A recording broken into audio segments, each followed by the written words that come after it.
का सम्मेलन प्रारंभ करने की अनुमति प्रदान करना चाहेंगे। जी। माननीय राष्ट्रपति महोदय की अनुमति से माननीय शिक्षा मंत्री जी से अनुरोध है कि कृपया स्वागत उद्बोधन करें। माननीय राष्ट्रपति जी, परम आदरणीय प्रधानमंत्री जी, माननीय राज्यपालगण, सभी उपराज्यपालगण, मेरे सहयोगी मंत्री संजय धोत्रे जी, सभी शिक्षा मंत्रीगण, सभी कुलपतिगण, शिक्षाविद कस्तूरी रंगन जी और उनके सभी सदस्यगण और सभी अधिकारी वर्ग, मैं राष्ट्रीय शिक्षा नीति 2020 की भूमिका पर इस बहुत महत्वपूर्ण सम्मेलन में आप सबका अभिनंदन करता हूं। जैसे कि विदित है कि शिक्षा किसी समाज और राष्ट्र की आधारशिला होती है जो हमारे भविष्य को संवारती है। 1947 में देश की स्वतंत्रता के पश्चात शिक्षा पहली राष्ट्रीय नीति भारत सरकार द्वारा 1968 में लागू की गई थी। दूसरी नीति 1986 में लाई गई थी। 34 वर्षों के बाद ये नई शिक्षा नीति आई है। भारत विश्व का सबसे युवा देश होने की अवधारणा के साथ शिक्षा की गुणवत्ता, नवाचार, अनुसंधान के संबंध में जनसंख्या की बदलती आवश्यकताओं को पूरा करने के लिए एक नई राष्ट्रीय शिक्षा नीति चिर प्रतीक्षित थी। प्रधानमंत्री श्री नरेंद्र मोदी जी की प्रेरणा से केंद्रीय मंत्रिमंडल ने नई शिक्षा नीति 2020 को अनुमोदन प्रदान किया, जिससे भारतीय शिक्षा प्रणाली में आमूल चूल पर बदलाव का मार्ग प्रशस्त हुआ है। दुनिया के सबसे व्यापक चिंतन, मंथन एवं विमर्श के पश्चात इस शिक्षा नीति का स्वरूप तैयार किया गया है, जो हिंदुस्तान को विश्व पटल पर ज्ञान की महाशक्ति के रूप में स्थापित करेगा। यह शिक्षा नीति भारतीय मूल्यों पर आधारित है, जो अंतर्राष्ट्रीय मानकों पर खरा उतरेगी। या इंडियन भी होगी, इंटरनेशनल भी होगी, इम्पैक्टफुल भी होगी, इंटरएक्टिव भी होगी और इंक्लूसिव भी होगी। और यह इक्विटी, क्वालिटी और एक्सेस तीनों की आधारशिला पर खड़ी होगी। इसमें नेशन फर्स्ट, कैरेक्टर मस्ट भी समाहित होगा। स्कूली शिक्षा से लेकर उच्चतर शिक्षा तक व्यापक सुधारों का एक खाका तैयार किया गया है। फोकस इस बात पर है कि शिक्षा की आधारभूत मजबूत हो, वैज्ञानिक सोच को बढ़ावा मिले और अच्छे भविष्य का निर्माण हो सके। चाहे शिक्षा को बहुभाषी बनाने का प्रश्न हो या बहुविषयक, हर पक्ष पर एक विशेषज्ञता से फैसला हुआ है। भाषा हमारी संस्कृति का अहम हिस्सा है। संविधान के अनुच्छेद 8 में सभी 22 भारतीय भाषाओं को सम्मान देते हुए बहु विकल्प दिए गए हैं। किसी भी प्रदेश पर भाषा नहीं थोपी जाएगी। नई शिक्षा नीति आधुनिक भी है, गुणवत्तापूर्ण भी, ज्ञान, विज्ञान, अनुसंधान तथा नवाचार से युक्त विश्व प्रतिस्पर्धी भी है। इसमें लचीलापन भी है, स्थायित्व भी है। इसमें मल्टीपल एंट्री एग्जिट पॉइंट की व्यवस्था नए विकल्प भी देगी और नए अवसरों को भी देगी। ABC academic bank of credit का लाभ उठाकर छात्र अपनी शिक्षा जारी रख सकेंगे। नेशनल एजुकेशन टेक्नोलॉजी फोरम का गठन शिक्षा में तकनीकी के व्यापक इस्तेमाल को बढ़ावा देने में बहुत ही उपयोगी साबित होगी। 2035 तक जीआर को 50% तक ले जाने के लिए हम कटिबद्ध हैं। 3.5 करोड़ से भी अधिक छात्रों को इसका लाभ मिल सकेगा। Digital learning, distance learning, online education का समावेश नए अवसर को लाएगा। प्रधानमंत्री जी के जय अनुसंधान के विजय को आगे बढ़ाते हुए नेशनल रिसर्च फाउंडेशन की स्थापना की जाएगी, ताकि देश में नवाचार एवं अनुसंधान की संस्कृति को नई दिशा एवं जरूरी पोषण मिल सके। उच्चतर शिक्षा के क्षेत्र में जहां एक ओर भारतीय उच्च शिक्षा आयोग का गठन किया जाएगा, वहीं दूसरी ओर संस्थानों को अकादमिक, प्रशासनिक, वित्तीय मामलों में वर्गीकृत स्वायत्तता देते हुए पारदर्शी एवं उत्तरदायी बनाने की दिशा में प्रेरित किया जाएगा। शिक्षा का अंतर्राष्ट्रीयकरण और कम लागत पर गुणवत्तापूर्ण शिक्षा प्रदान करके भारत को वैश्विक अध्ययन गंतव्य के रूप में स्थापित करने का इसमें प्रयास किया जाएगा। उच्च शिक्षा प्रदर्शन करने वाले भारतीय संस्थानों को अन्य देशों में अपने कैंपस स्थापित करने के लिए प्रोत्साहित किया जाएगा, जबकि दूसरी ओर दुनिया के शीर्ष 100 से भी अधिक चयनित विश्वविद्यालयों को भारत में आमंत्रित किया जाएगा। वैश्विक संस्थानों के बीच सहयोग, अनुसंधान, तकनीकी और छात्रों का आदान प्रदान की इसमें व्यवस्था की जाएगी। यह नीति स्टडी इन इंडिया को पूरे विश्व में एक ब्रांड के रूप में स्थापित करेगी। शिक्षा की गुणवत्ता में सुधार, अनुसंधान की संस्कृति के पोषण और संस्थानों के बेहतर प्रबंधन एवं प्रशासन पर विशेष ध्यान दिया जाएगा। राष्ट्रीय शिक्षा नीति 2020 श्री कस्तूरी रंगन जी की अध्यक्षता में माननीय प्रधानमंत्री जी के विजन और लगातार मिले मार्गदर्शन का परिणाम है। मैं आपका आभार प्रकट करता हूं। आज के इस कॉन्क्लेव का हमारा प्रयास रहेगा कि हम राष्ट्रीय शिक्षा नीति से जुड़े मुद्दों पर एक साथ मिलकर चर्चा करेंगे। सहयोगात्मक संघवाद की एक नई मिसाल नई शिक्षा नीति के क्रियान्वयन के रूप में हम देख सकेंगे। मुझे खुशी है कि एनईपी को पूरे देश में अद्भुत स्वीकार्यता मिली है। स्वीकार्यता से अब सहभागिता के साथ क्रियान्वयन की दिशा में आगे बढ़ने का अवसर आ गया है। हमारे पास विश्व स्तरीय कंटेंट भी होगा, पेटेंट भी होगा और टैलेंट भी होगा। शिक्षा का चहुमुखी आंकलन भी होगा और वैश्विक संकलन भी होगा। हम बहुभाषावादी भी बनेंगे और आशावादी भी रहेंगे। हम रिफॉर्म भी करेंगे, ट्रांसफॉर्म भी करेंगे और परफॉर्म भी करेंगे। यह नीति हमें विकल्प भी देगी और अच्छे अवसरों को भी देगी। हम एक अच्छे भारतीय नागरिक का निर्माण भी करेंगे और वैश्विक नागरिक के रूप में विश्व मानव को भी तैयार करेंगे। आप सभी के सुझाव, चिंतन, सहयोग, समन्वय एवं सहभागिता से हम इस नीति को बिना देरी के क्रियान्वयन की दिशा में आगे बढ़ाएंगे। भारत निश्चित ज्ञान की महाशक्ति के रूप में उभरेगा। मेरे देश के यशस्वी प्रधानमंत्री जी के नए स्वर्णिम भारत के निर्माण का विजन हम सब मिलकर कर पूरा करेंगे। वो भारत स्वच्छ भारत होगा, स्वस्थ भारत होगा, सशक्त भारत होगा, श्रेष्ठ भारत होगा, आत्मनिर्भर भारत होगा और एक भारत होगा। इसके लिए make in India, digital India, skill India, startup और स्टैंड अप और स्टडी इन इंडिया के रूप में इसकी आधारशिला तैयार हो चुकी है।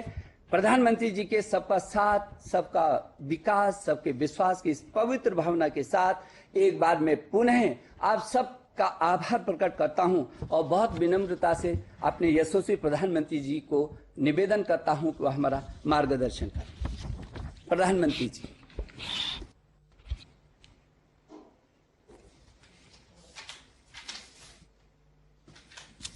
नमस्कार। आदरणीय राष्ट्रपति जी, मंत्रिमंडल के मेरे सहयोगी रमेश पोखरियाल जी, संजय धोत्रे जी, इस सम्मेलन में भाग ले रहे सभी माननीय राज्यपाल, उपराज्यपाल से राज्यों के शिक्षा मंत्री, राष्ट्रीय शिक्षा नीति को आकार देने में मुख्य भूमिका निभाने वाले डॉक्टर कस्तूरीरंगन जी और उनकी टीम, अलग अलग विश्वविद्यालय के कुलपति, शिक्षाविद, देवियों और सज्जनों, सर्वप्रथम मैं माननीय राष्ट्रपति जी का आभार व्यक्त करता हूं। राष्ट्रीय शिक्षा नीति के संदर्भ में ये आयोजन बहुत ही प्रासंगिक है, बहुत महत्वपूर्ण है। शिक्षा जगत का सैकड़ों वर्षों का अनुभव एक साथ यहां एकत्रित है। मैं सभी का स्वागत करता हूं, अभिनंदन करता हूं। मान्यवर, देश की एस्पिरेशंस को पूरा करने का बहुत महत्वपूर्ण माध्यम शिक्षा नीति और शिक्षा व्यवस्था होती है। शिक्षा व्यवस्था की जिम्मेदारी से केंद्र सरकार, राज्य सरकार, स्थानीय निकाय सभी जुड़े होते हैं। लेकिन ये भी सही है कि शिक्षा नीति में सरकार, उसका दखल, उसका प्रभाव कम से कम होना चाहिए। शिक्षा नीति से जितना शिक्षक जुड़े होंगे, अभिभावक जुड़े होंगे, छात्र छात्राएं जुड़े होंगे, उतना ही उसकी प्रासंगिकता और व्यापकता दोनों ही बढ़ती है। राष्ट्रीय शिक्षा नीति पर 4-5 साल उसके पूर्व यह काम शुरू हुआ था। देश के लाखों लाख लोगों ने, शहर में रहने वाले लोगों ने, गांव में रहने वाले लोगों ने, शिक्षा क्षेत्र से जुड़े अनुभवी लोगों ने इसके लिए अपना फीडबैक दिया था, अपने सुझाव दिए थे। शिक्षा नीति का जो ड्राफ्ट तैयार हुआ था, उसके अलग अलग पॉइंट्स पर भी 2 लाख से अधिक लोगों ने अपने सुझाव दिए थे। यानी अभिभावक, छात्र छात्राएं, शिक्षाविद, शिक्षक, शिक्षा प्रबंधक, प्रोफेशनल्स, सभी ने इसके निर्माण में अपना योगदान दिया है। इतना गहरा, इतना व्यापक, इतना विविधताओं से भरा हुआ मंथन के बाद अब ये जो अमृत निकला है, इसलिए ही अब हर ओर राष्ट्रीय शिक्षा नीति का स्वागत हो रहा है। गांव में कोई शिक्षक हो या फिर बड़े बड़े शिक्षाविद, सबको राष्ट्रीय शिक्षा नीति अपनी शिक्षा नीति लग रही है। सभी के मन में एक भावना है कि पहले की शिक्षा नीति में यही सुधार तो मैं होते हुए देखना चाहता था। ये एक बहुत बड़ी वजह है कि राष्ट्रीय शिक्षा नीति की स्वीकारता की एक्सेप्टेंस का मूल कारण यही है। शिक्षा नीति क्या हो, कैसी हो, उसका स्वरूप क्या हो, ये तय करने के बाद अब देश एक स्टेप और आगे बढ़ा है। अब पूरे देश में राष्ट्रीय शिक्षा नीति को लेकर, उसके इम्प्लीमेंटेशन को लेकर व्यापक विचार विमर्श हो रहा है, संवाद हो रहा है। ये व्यापक विचार विमर्श इसलिए जरूरी है क्योंकि राष्ट्रीय शिक्षा नीति, नेशनल एजुकेशन पॉलिसी, सिर्फ पढ़ाई लिखाई के तौर तरीकों में ही बदलाव लाने के लिए नहीं है। ये पॉलिसी 21वीं सदी के भारत के सामाजिक और आर्थिक जीवन को नई दिशा देने वाली है। ये पॉलिसी आत्मनिर्भर भारत के संकल्प और सामर्थ्य को आकार देने वाली है। जाहिर है, इस बड़े संकल्प के लिए हमारी तैयारियां, हमारी जागरूकता भी उतनी ही बड़ी होनी चाहिए। आप में से अधिकांश महानुभाव राष्ट्रीय शिक्षा नीति की बारीकियों का अध्ययन कर चुके हैं, लेकिन इतने बड़े रिफॉर्म्स की बारीकियां, उसके लक्ष्य पर निरंतर बात करना अभी उतना ही आवश्यक है। सारे संदेहों और सवालों को सुलझाते हुए ही देश राष्ट्रीय शिक्षा नीति को सफलतापूर्वक लागू कर पाएगा। मान्यवर, आज दुनिया भविष्य में तेजी से बदलते जॉब्स, नेचर ऑफ वर्क को लेकर व्यापक रूप से चर्चा कर रही है। ये पॉलिसी देश के युवाओं को भविष्य की आवश्यकताओं के मुताबिक नॉलेज और स्किल्स दोनों मोर्चों पर तैयार करेगी।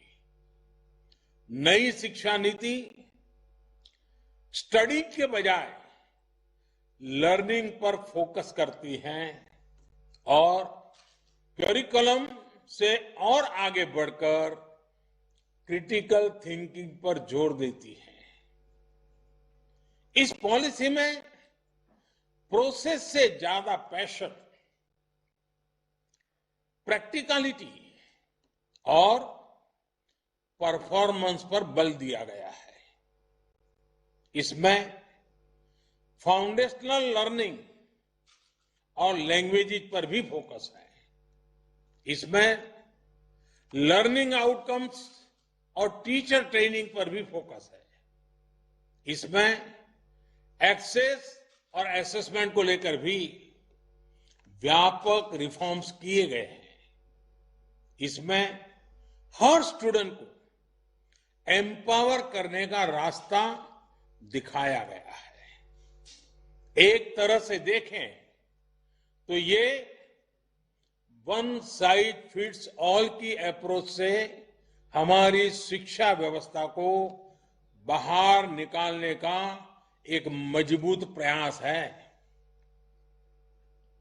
और आप सभी जो दिग्गज भी ये महसूस करते हैं कि ये प्रयास असामान्य है, सामान्य नहीं है। बीते दशकों से हमारे एजुकेशन सिस्टम में जो भी कमियां हमें दिखती थी, जो भी समस्याएं हमको लगती थी, उनको दूर करने के लिए विस्तार से इस पॉलिसी में चर्चा की गई है। अब जैसे लंबे समय से ये बातें उठती रही हैं कि हमारे बच्चे बैग और बोर्ड एग्जाम के बोझ तले, परिवार और समाज के दबाव तले दिनों दिन दबे जा रहे हैं। इस पॉलिसी में इस समस्या को प्रभावी तरीके से एड्रेस किया गया है। हमारे यहां तो कहा भी जाता है कि सा विद्याया विमुक्तये, यानी नॉलेज वही है जो हमारे माइंड को लिबरेट करे। जब फाउंडेशनल स्टेज पर ही बच्चों को उनके कल्चर, भाषा, परंपरा से जोड़ा जाएगा तो शिक्षा अपने आप ही प्रभावी होगी, सहज होगी और बाल मन उससे खुद को जुड़ा हुआ पाएगा। नेशनल एजुकेशन पॉलिसी में हमारे सही मायने में बिना दबाव के, बिना अभाव के और बिना प्रभाव के सीखने के लोकतांत्रिक मूल्यों को हमारी शिक्षा व्यवस्था का हिस्सा बनाया गया है। जैसे स्ट्रीम्स को लेकर जो बच्चों पर दबाव रहता था, वो अब हटा दिया गया है। अब हमारे युवा अपने इंटरेस्ट, अपने एप्टीट्यूड के हिसाब से पढ़ाई कर सकेंगे। वरना पहले होता यह था कि दबाव के कारण विद्यार्थी अपनी क्षमता के बाहर की कोई और ही स्ट्रीम चुन लेते थे और जब तक उनको रियलाइज होता था तब तक बहुत देर हो जाती थी। परिणाम यह होता था कि या तो विद्यार्थी थक हार कर ड्रॉप कर लेता था या फिर जैसे तैसे अपना गुजारा कर लेता था, समय बिताता था।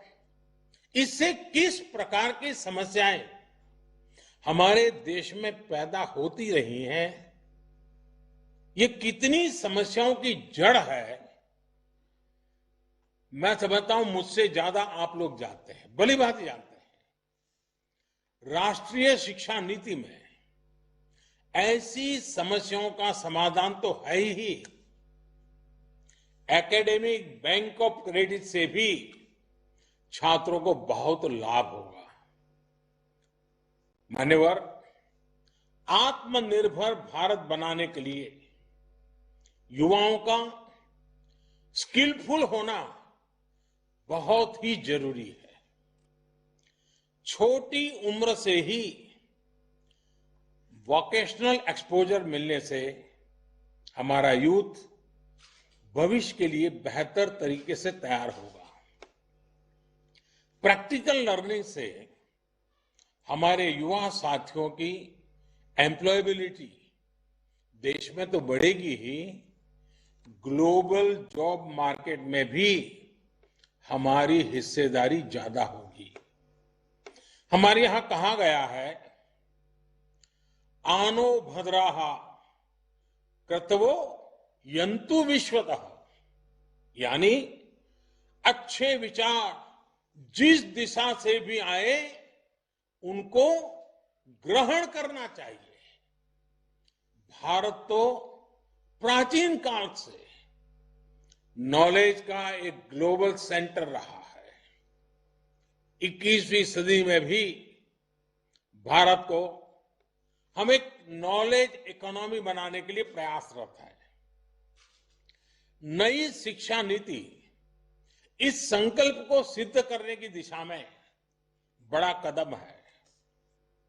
नई राष्ट्रीय शिक्षा नीति ने ब्रेन ड्रेन को टैकल करने के लिए और सामान्य से सामान्य परिवारों के युवाओं के लिए भी बेस्ट इंटरनेशनल इंस्टीट्यूशन के कैंपस भारत में स्थापित करने का रास्ता खोला है। जब देश में ही अंतर्राष्ट्रीय स्तर के टॉप कैंपस आएंगे तो पढ़ाई के लिए बाहर जाने की प्रवृत्ति भी कम होगी और हमारे अपने यूनिवर्सिटीज, कॉलेज भी ज्यादा कॉम्पिटिटिव हो पाएंगे। इसका एक और पहलू ऑनलाइन एजुकेशन भी है, जिससे पढ़ाई लिखाई के लिए लोकल हो या इंटरनेशनल, हर प्रकार की सीमाएं समाप्त हो जाती हैं। मानिए, जब किसी भी सिस्टम में इतने व्यापक बदलाव होते हैं, जब एक नई व्यवस्था बनाने की तरफ हम बढ़ते हैं, तो कुछ शंकाएं, आशंकाएं स्वाभाविक ही है।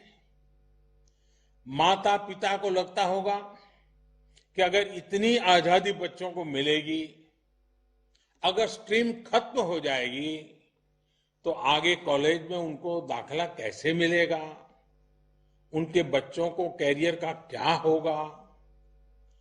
प्रोफेसर्स, टीचर्स के मन में सवाल होंगे कि वो खुद को इस बदलाव के लिए तैयार कैसे कर पाएंगे। इस प्रकार का पाठ्यक्रम कैसे मैनेज हो पाएगा। आप सभी के पास भी अनेक सवाल होंगे जिन पर आप चर्चा भी कर रहे हैं। ये सवाल इंप्लीमेंटेशन से जुड़े ज्यादा है।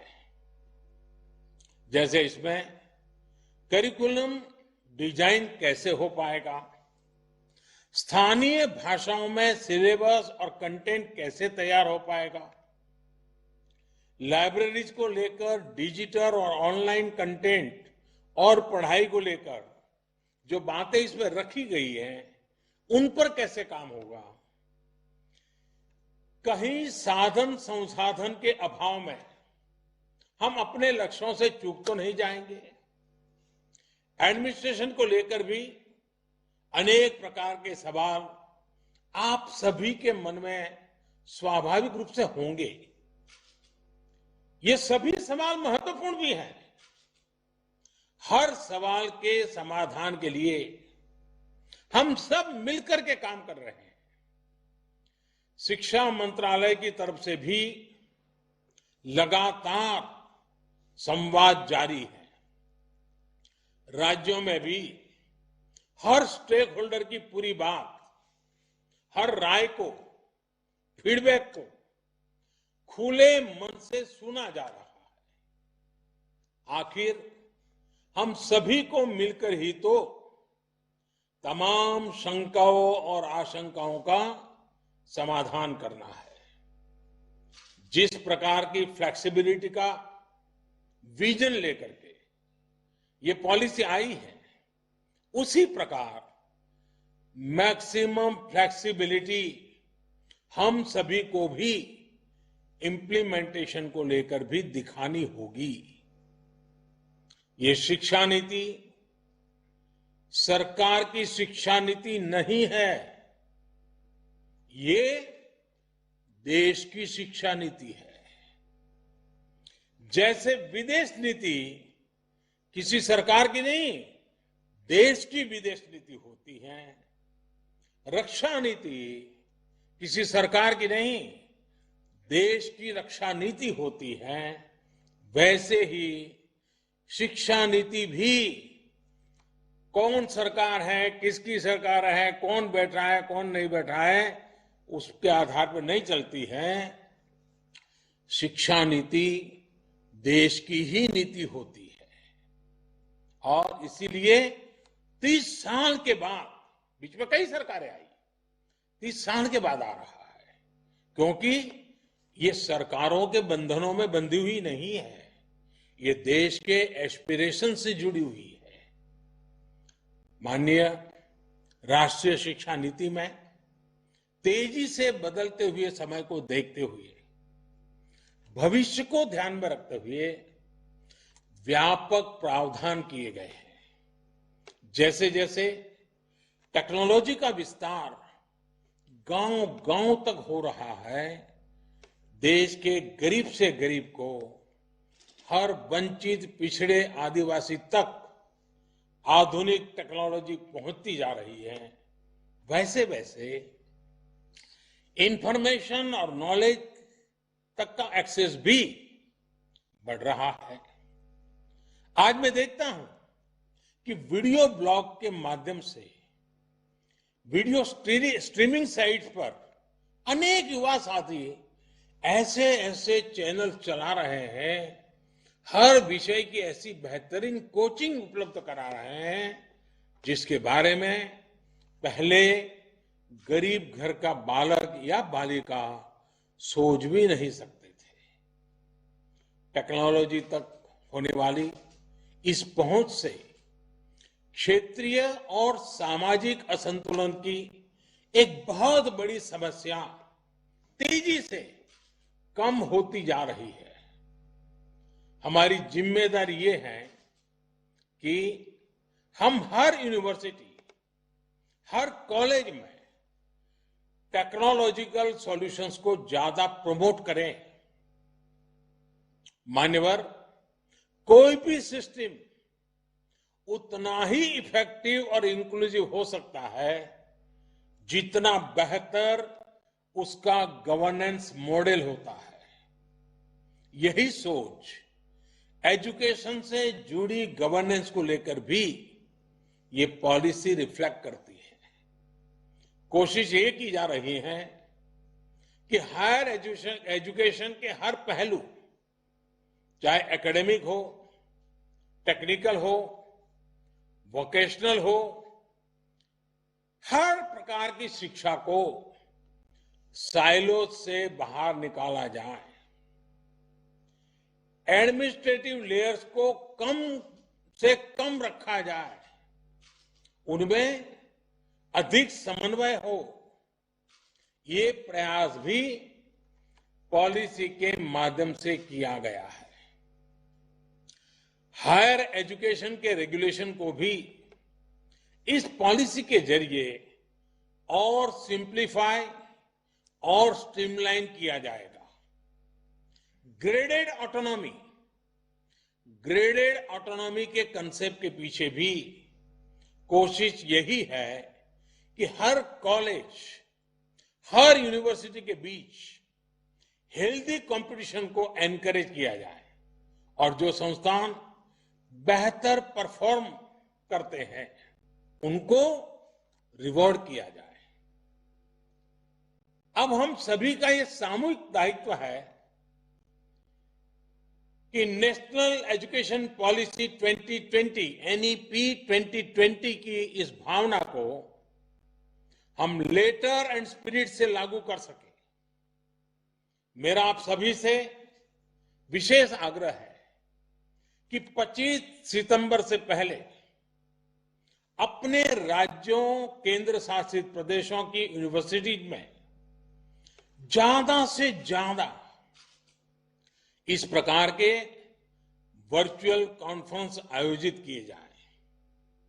प्रयास यही है कि नेशनल एजुकेशन पॉलिसी को लेकर समझ निरंतर हम समझते चलें, हमारी समझ बेहतर हो सके, इसके लिए प्रयास हो। एक बार फिर आप सभी को अपना समय निकालने के लिए मैं बहुत बहुत आभार व्यक्त करता हूं। मैं आदरणीय राष्ट्रपति जी का पुनः आभार व्यक्त करता हूं।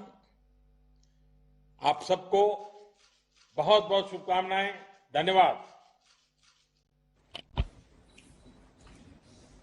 आदरणीय प्रधानमंत्री जी, आपके अत्यंत भावपूर्ण और प्रेरणादायी मार्गदर्शन के लिए हम सब हृदय की गहराइयों से आपका आभार प्रकट करते हैं। अब मैं बहुत ही विनम्रता पूर्वक माननीय राष्ट्रपति जी से अनुरोध करता हूं कि वे उद्बोधन के लिए हमारा मार्गदर्शन करें और उन्हीं की प्रेरणा से ये आज सम्मेलन हो रहा है, वो हमें पाथेय दें, हमारा मार्गदर्शन करें। माननीय राष्ट्रपति जी। धन्यवाद। राष्ट्रीय शिक्षा नीति 2020 पर आयोजित राज्यपालों के इस सम्मेलन में उपस्थित प्रधानमंत्री श्री नरेंद्र मोदी जी, केंद्रीय शिक्षा मंत्री श्री रमेश पोखरियाल निशंक जी, केंद्रीय शिक्षा राज्य मंत्री श्री संजय धोत्रे जी, समस्त राज्यपाल व उपराज्यपाल, राज्यों के शिक्षा मंत्रीगण, इसरो के पूर्व अध्यक्ष व राष्ट्रीय शिक्षा नीति के प्रमुख शिल्पी डॉक्टर कस्तूरी रंगन जी, सभी कुलपति, निदेशक व शिक्षाविद। यह शिक्षा नीति परामर्शों की अभूतपूर्व और लंबी प्रक्रिया के बाद तैयार की गई है। मुझे बताया गया है कि इस नीति के निर्माण में लगभग 2.5 लाख ग्राम पंचायतों, 12,500 से अधिक स्थानीय निकायों तथा लगभग 675 जिलों से प्राप्त 2 लाख से अधिक सुझावों को ध्यान में रखा गया है।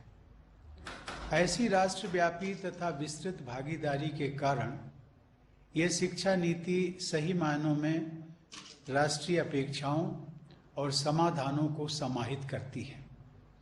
यह शिक्षा नीति 21वीं सदी की आवश्यकताओं व आकांक्षाओं के अनुरूप देशवासियों को, विशेषकर युवाओं को आगे ले जाने में सक्षम होगी। यह केवल एक नीतिगत दस्तावेज नहीं है, बल्कि भारत के शिक्षार्थियों एवं नागरिकों की आकांक्षाओं का प्रतिबिंब है। इस शिक्षा नीति के निर्माण व निर्धारण की विस्तृत व जटिल प्रक्रिया को सफलतापूर्वक संपन्न करने के लिए मैं केंद्रीय शिक्षा मंत्री, राज्य शिक्षा मंत्री, मंत्रालय के सभी अधिकारियों एवं अन्य संस्थानों के लोगों को साधुवाद देता हूं। इस शिक्षा नीति को वर्तमान स्वरूप प्रदान करने वाले पद्म विभूषण से सम्मानित डॉक्टर कस्तूरी रंगन एवं उनकी टीम के सभी सदस्य विशेष सराहना के पात्र हैं। राष्ट्रीय शिक्षा नीति 2020 के ऐतिहासिक दस्तावेज को वर्तमान स्वरूप प्रदान करने में उनके दूरदर्शी नेतृत्व एवं प्रेरक भूमिका के लिए मैं प्रधानमंत्री जी को बधाई देता हूं। राष्ट्रीय शिक्षा नीति की घोषणा के बाद विभिन्न स्तरों और क्षेत्रों में इस पर चर्चा परिचर्चा होने लगी है। शिक्षाविदों, अभिभावकों, विद्यार्थियों व सामान्य लोगों ने इस नीति का स्वागत किया है। यह कहा जा रहा है कि यदि इस नीति के अनुरूप बदलाव कर लिए जाते हैं तो भारत एक शिक्षा महाशक्ति बन जाएगा। इस शिक्षा नीति के क्रियान्वयन में राज्यपालों की महत्वपूर्ण भूमिका होगी। वर्तमान में 400 से अधिक राज्य विश्वविद्यालयों तथा उनसे संबद्ध 40,000 से अधिक महाविद्यालयों में 2.5 करोड़ से अधिक विद्यार्थी शिक्षा प्राप्त करते हैं। इस दृष्टिकोण से राज्य विश्वविद्यालयों के ऊपर एक विशेष जिम्मेदारी है। अधिकांशतः राज्यपाल ही इन विश्वविद्यालयों के कुलाधिपति हैं। विश्वविद्यालयों, महाविद्यालयों, संस्थाओं तथा अन्य स्टेक होल्डर्स के साथ संवाद और समन्वय स्थापित करके शिक्षा नीति को कार्य रूप देने में राज्यपालों को अपना योगदान देना है। मुझे बताया गया है कि कुछ राज्यों ने वर्चुअल सम्मेलन आदि के माध्यम से शिक्षा नीति के क्रियान्वयन की दिशा में परामर्श प्रारंभ भी कर दिया है। ऐसे सभी प्रयास सराहनीय हैं। सामाजिक न्याय और व्यक्तिगत उन्नति का सबसे प्रभावी माध्यम शिक्षा होती है। समाज के भविष्य को बेहतर बनाने के लिए शिक्षा में निवेश करने से बेहतर अन्य कोई निवेश नहीं हो सकता। 1968 की शिक्षा नीति से लेकर इस शिक्षा नीति तक एक स्वर से निरंतर यह स्पष्ट किया गया है कि केंद्र व राज्य सरकारों को मिलकर सार्वजनिक शिक्षा के क्षेत्र में जीडीपी के 6% निवेश का लक्ष्य रखना चाहिए। 2020 की इस शिक्षा नीति में इस लक्ष्य तक शीघ्रता से पहुंचने की अनुशंसा की गई है। शिक्षण तथा पठन पाठन ऐसा होना चाहिए जो विद्यार्थियों में अन्वेषण, समाधान, तार्किकता व रचनात्मकता विकसित करे और नई जानकारी को आवश्यकतानुसार उपयोग में ला सकने की दक्षता व नई सोच पैदा करे। उन्हें ऐसी शिक्षा दी जाए जो चरित्र निर्माण, नैतिकता, करुणा और संवेदनशीलता का भाव विकसित करे और उन्हें रोजगार योग्य भी बनाए। इस नीति के द्वारा उच्चतर शिक्षा प्रणाली में आमूल बदलाव करते हुए युवाओं को उनकी आकांक्षा व आवश्यकता के अनुरूप शिक्षा प्रदान करने की व्यवस्था की गई है। इस शिक्षा नीति में यह स्पष्ट किया गया है कि सार्वजनिक शिक्षा प्रणाली ही जीवंत लोकतांत्रिक समाज का आधार होती है। अतः सार्वजनिक शिक्षण संस्थानों को मजबूत बनाना अत्यंत आवश्यक है। नई शिक्षा नीति में इस बात पर बल दिया गया है कि हम सबको भारतीय जीवन मूल्यों पर आधारित आधुनिक शिक्षा प्रणाली विकसित करनी है। साथ ही यह भी प्रयास करना है कि सभी को उच्च गुणवत्ता से युक्त शिक्षा प्राप्त हो तथा एक जीवंत व समता मूलक नॉलेज सोसाइटी का निर्माण हो। विद्यार्थियों में मूल अधिकारों, कर्तव्यों और संवैधानिक मूल्यों के प्रति आदर भाव, देश प्रेम तथा बदलते विश्व में अपने दायित्वों के प्रति जागरूकता उत्पन्न करना भी इस शिक्षा प्रणाली का उद्देश्य है। उच्चतर शिक्षा के सभी क्षेत्रों में विशेषकर प्रोफेशनल्स को तैयार करने वाली शिक्षा प्रणाली में सार्वजनिक उद्देश्य और नैतिकता के महत्व पर बहुत बल दिया गया है। शिक्षा के माध्यम से हमें ऐसे विद्यार्थियों को गढ़ना है जो राष्ट्र गौरव के साथ साथ विश्व कल्याण की भावना से ओतप्रोत हों और सही अर्थों में ग्लोबल सिटीजन बन सके। इस नीति के द्वारा डिजिटल व ग्लोबलाइज्ड दुनिया में भारत की शिक्षा व्यवस्था का स्वरूप स्पष्ट किया गया है। सामाजिक तथा आर्थिक रूप से वंचित समूहों के लोगों को शिक्षा से जोड़ने पर विशेष बल दिया गया है। वर्ष 2025 तक प्राथमिक विद्यालय स्तर पर सभी बच्चों को मूलभूत साक्षरता और संख्या ज्ञान प्राप्त कराना इस शिक्षा प्रणाली की सर्वोच्च प्राथमिकता तय की गई है। इसके आधार पर ही आगे की शिक्षा का ढांचा खड़ा हो सकेगा। शिक्षा व्यवस्था में किए जा रहे बुनियादी बदलावों में शिक्षकों की केंद्रीय भूमिका रहेगी।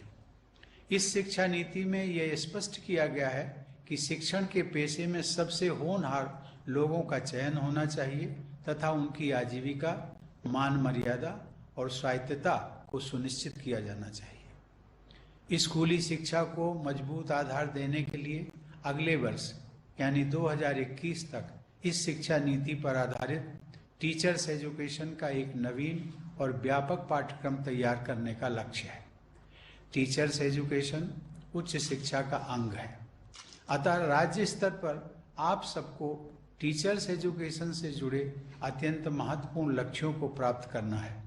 इस संदर्भ में शैक्षिक रूप से सुदृढ़, मल्टी डिसिप्लिनरी और इंटीग्रेटेड टीचर्स एजुकेशन कार्यक्रम शुरू करने का प्रावधान है।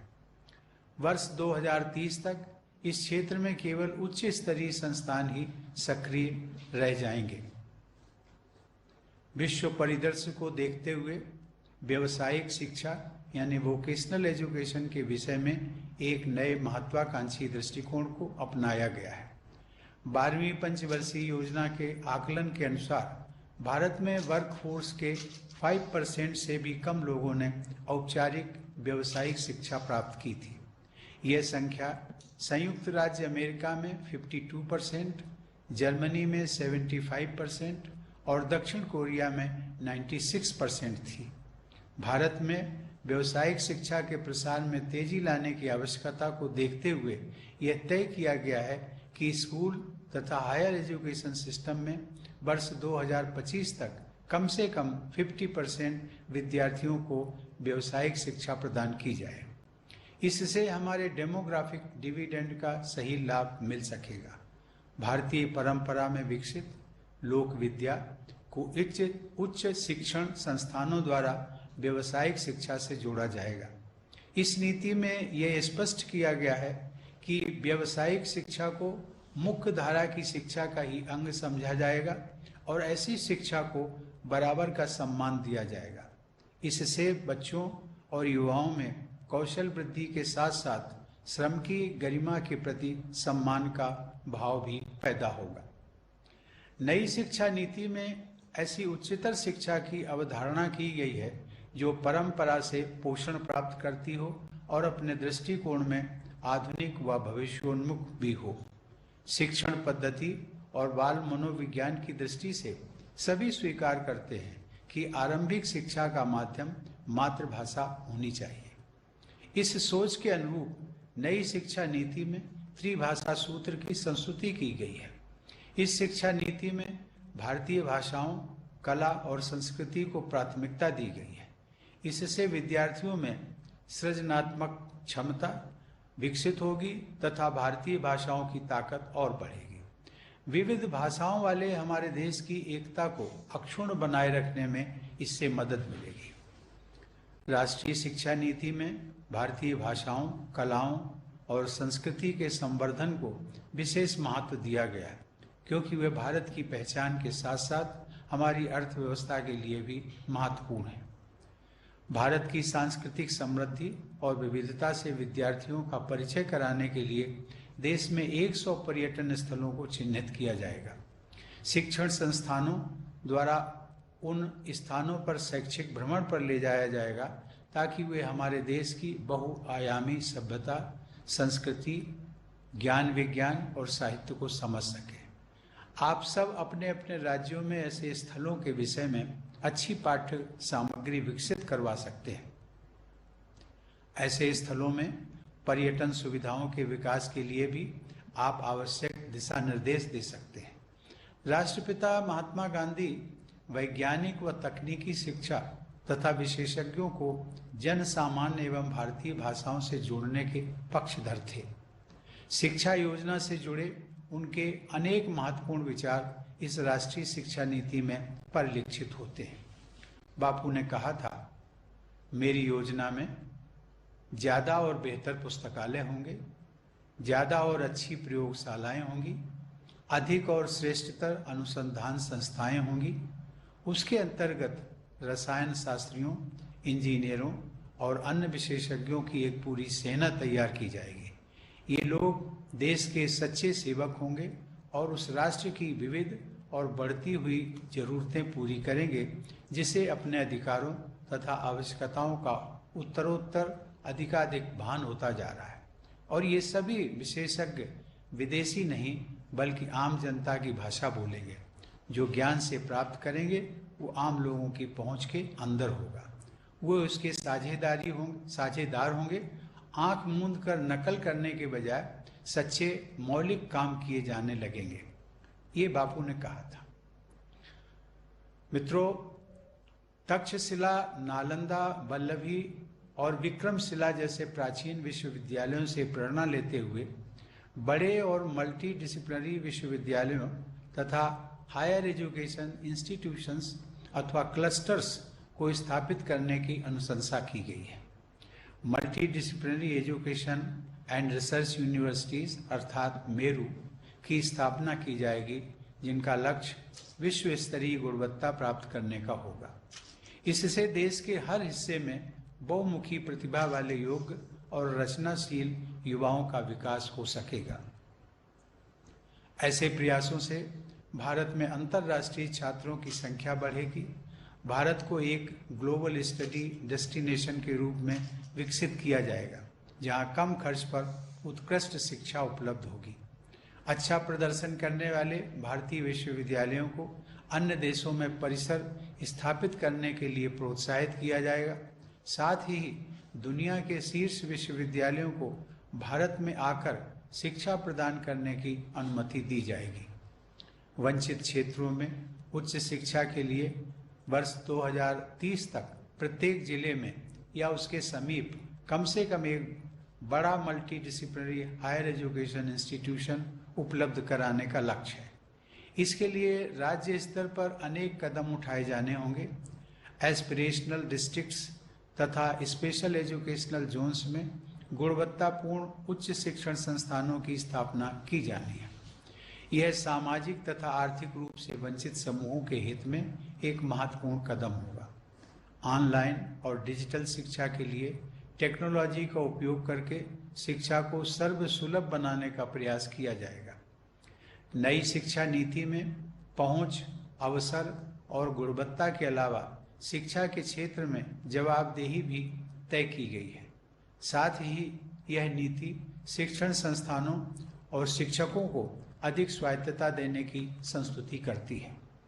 यह देखा गया है कि रिसर्च और इनोवेशन में निवेश का स्तर अमेरिका में जीडीपी का 2.8%, दक्षिण कोरिया में 4.2% और इजराइल में 4.3% है, जबकि भारत में यह केवल 0.7% है।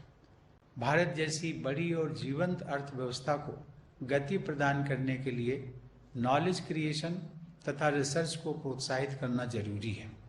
केंद्र व राज्य सरकारों को रिसर्च तथा इनोवेशन में निवेश का प्रतिशत बढ़ाना होगा। सभी क्षेत्रों में गुणवत्ता युक्त शैक्षिक अनुसंधान को प्रेरित करने के लिए राष्ट्रीय अनुसंधान फाउंडेशन की स्थापना की जाएगी। शोध की संस्कृति को मजबूत बनाने के लिए सभी विश्वविद्यालयों व उच्च शिक्षण संस्थानों को राष्ट्रीय अनुसंधान फाउंडेशन के साथ मिलकर काम करना होगा। टेक्नोलॉजी के उपयोग और इंटीग्रेशन से शिक्षण प्रक्रिया में सुधार को गति मिलेगी तथा बेहतर परिणाम निकलेंगे। इसके लिए national educational technology forum NETF की स्थापना की जाएगी। NETF द्वारा राज्य सरकार की एजेंसियों को भी परामर्श उपलब्ध कराया जाएगा। शिक्षा प्रणाली के सभी आयामों को टेक्नोलॉजी की सहायता से अधिक सुगम व सुलभ बनाया जाएगा। आर्टिफिशियल इंटेलिजेंस के संदर्भ में अनुसंधान और उपयोग को बढ़ावा दिया जाएगा ताकि स्वास्थ्य सेवाओं, कृषि, क्लाइमेट चेंज जैसे क्षेत्रों में प्रभावी बदलाव लाए जा सके। इस शिक्षा नीति की सफलता केंद्र तथा राज्य दोनों के प्रभावी योगदान पर निर्भर करेगी। भारतीय संविधान के अंतर्गत शिक्षा कंकरेंट लिस्ट का विषय है, अतः इसमें केंद्र और राज्यों द्वारा संयुक्त और समन्वयपूर्ण कार्रवाई की आवश्यकता है। शिक्षा से जुड़े मानकों पर विभिन्न राज्यों में असमानता देखी जाती है। राज्यों को अपनी स्थानीय परिस्थितियों, विशेषताओं तथा अपेक्षाओं के अनुरूप राष्ट्रीय शिक्षा नीति का अनुपालन करना है। इस शिक्षा नीति को प्रभावी कार्य रूप देने के लिए केंद्र और राज्य सरकारों को सभी स्टेक होल्डर्स के साथ मिलकर अनवरत प्रयास करने होंगे। उच्चतर शिक्षा के क्षेत्र में इस शिक्षा नीति की अनुशंसाओं का समयबद्ध पालन सुनिश्चित करने के लिए विश्वविद्यालयों के कुलपतियों तथा शिक्षकों की वैकेंसीज पर अतिशीघ्र सुयोग्य व्यक्तियों को नियुक्त करने की आवश्यकता है। प्रधानमंत्री जी व शिक्षा मंत्री जी, राष्ट्रीय शिक्षा नीति पर आज आयोजित परिचर्चा के संदर्भ में मैंने कुछ दिन पूर्व सभी राज्यपालों व उपराज्यपालों से बात की थी। मुझे इन सबकी उत्सुकता, उत्साह व तैयारी के बारे में जानकर बहुत प्रसन्नता हुई। सभी राज्यपालों ने अपने शिक्षा मंत्रियों और राज्य विश्वविद्यालयों के कुलपतियों के साथ बैठकें की हैं तथा आज राष्ट्रीय शिक्षा नीति पर चर्चा करने के लिए तैयारी करके आए हैं। मैं परिचर्चा के अगले सत्र में भी उपस्थित रहूंगा। शिक्षा नीति के क्रियान्वयन से जुड़े संवाद व परामर्श की प्रक्रिया को जारी रखते हुए केंद्रीय शिक्षा मंत्रालय ने आगामी 19 सितंबर को केंद्रीय विश्वविद्यालय और उच्च शिक्षण संस्थानों के साथ एक वर्चुअल सम्मेलन का आयोजन निर्धारित किया है। मैं उस संवाद में भी भाग लूंगा। ऐसे सभी संवादों के निष्कर्षों को जोड़कर देखने से शिक्षा नीति के कार्यान्वयन से जुड़े मुद्दों पर समग्र दृष्टिकोण बन सकेगा। मैं चाहूंगा कि सभी राज्यपाल अपने राज्यों में नई शिक्षा नीति को कार्य रूप देने के लिए थीम आधारित वर्चुअल सम्मेलन करें। शिक्षा नीति के विभिन्न आयामों पर व्यापक विचार विमर्श के उपरांत आप सब अपने महत्वपूर्ण सुझाव केंद्रीय शिक्षा मंत्रालय को भेज सकते हैं ताकि उनका देशव्यापी उपयोग किया जा सके। राष्ट्रीय शिक्षा नीति की अनुशंसाओं को लागू करने की दिशा में आप सभी राज्यपालों तथा शिक्षा मंत्रियों का बहुत महत्वपूर्ण दायित्व है। मुझे विश्वास है कि राष्ट्रीय शिक्षा नीति को कार्य रूप देने में योगदान करते हुए आप सब भारत को नॉलेज हब बनाने में अपनी प्रभावी भूमिका निभाएंगे। धन्यवाद। जय हिंद।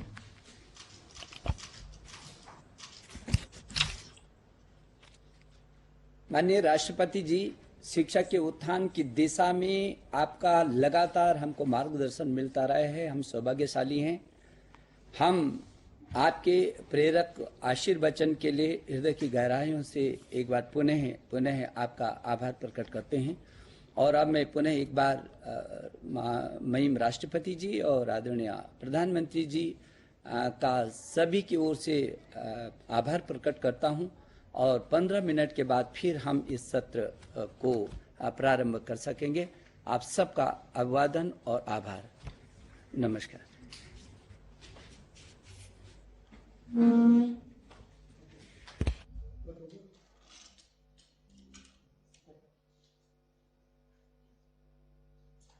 Thank you.